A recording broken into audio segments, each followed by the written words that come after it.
और सुंदर सन एक भगवती वंदन सुना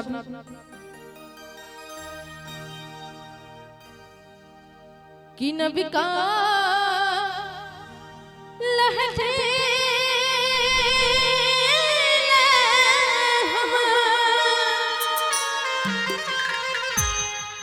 करवा सिंगार है जग जननी मैया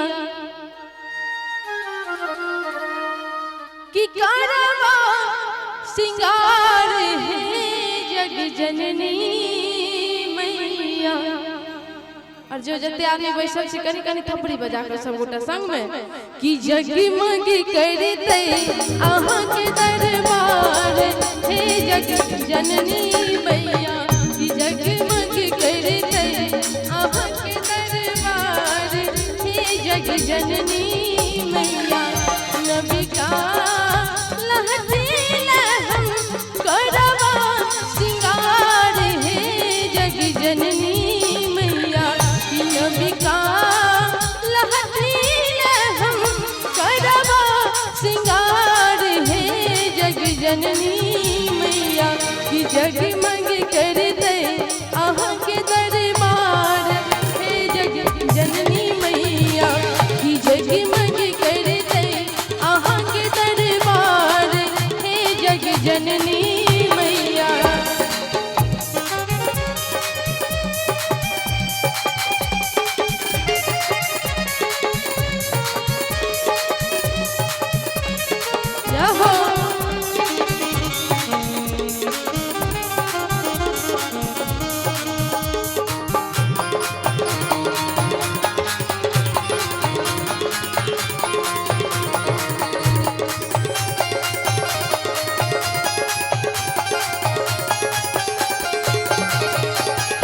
लाले रंग नबे लाले रंग टिकुली है जग जननी मैया।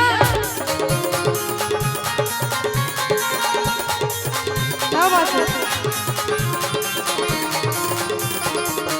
कि लाले रंग नबे लाले रंग टिकुली है जग जननी मैया कि लाले अरहुल बिहार हे जग जननी मैया कि लाले अरहुल के दे बिहार हे जग जननी मैया।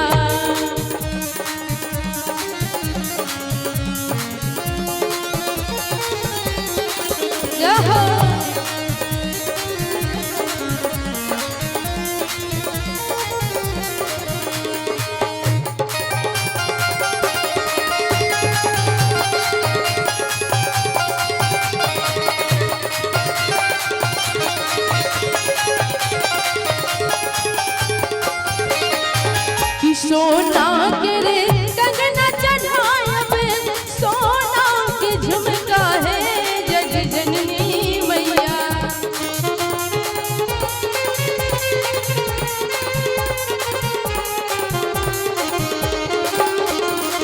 कि सोना के रे कंगना चढ़ायब सोना के झुमका है जग जननी मैया कि ताही पर लो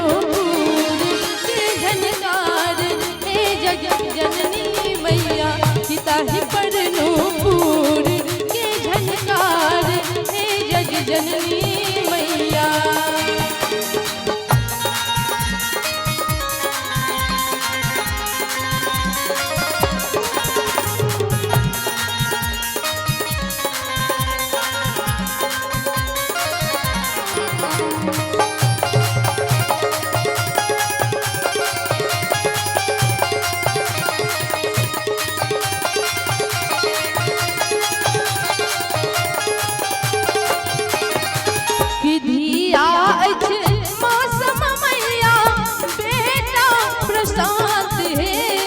जननी मैया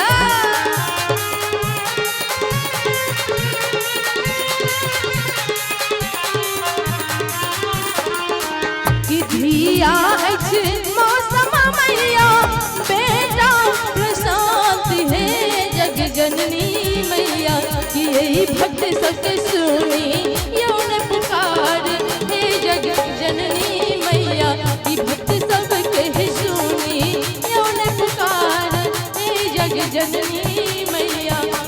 नविका लहठीले हम करवा सिंगार है जग जननी मैया नविका लहठीले हम करवा सिंगार है जग जननी मैया। अहाँ सब खाली ओहिना बैसल छी कि सुनबो करै छियै? सुनै छियै ना? कने एक बेर हाथ उठाबियो त कते आदमी सुनै छियै? मतलब दुइये आना आदमी एतो बैसल छियै जे सुनै छियै, बाद बाकी नहीं सुनै छियै? सुनै छियै? कने जते आदमी सुनै छियै एक बेर हाथ उठा दियो तो। आ नहीं तो जिनका जिनका माँ भगवती अगर दुनू हाथ सही सलामत देने हथिन तो एक बार दुनू हाथ उठा देबै। जिनका जिनका भगवती दुनू हाथ सही सलामत देने हथिन आ नहीं जिनका नहीं हेतै तो बगल वाला सब अहाँ सब उठा लेलिए। अहाँ सब उठेबै फिर बजेतै के यौ? नहीं अहाँ सब नहीं उठेबियो। अहाँ सब जे काम करै छी उहे करैत रहियो। जे आदमी बैसल छथिन हुनका सबके काम करऽ पड़तै। हां तैक लेल जिनका जिनका भगवती दुनू हाथ देने छथिन एक बार दुनू हाथ उठा लेबै पूरा पूरा ऊपर। दुइये बेर आदमी हाथ उठबै छै, एगो छठ के घाट पर, एगो प्रोग्राम के कात पर। जते गोटा छै दुनू हाथ उठा के। नहीं ई सब छठ में उठबै वाला नहीं छथिन। अच्छा हिनका सब के आइए उठबा पड़तै। कने एक बार दुनू हाथ उठा दो सब गोटा पूरा पूरा ऊपर और ताली बजा के संग में कि जगमग करतै अहाँ के दरबार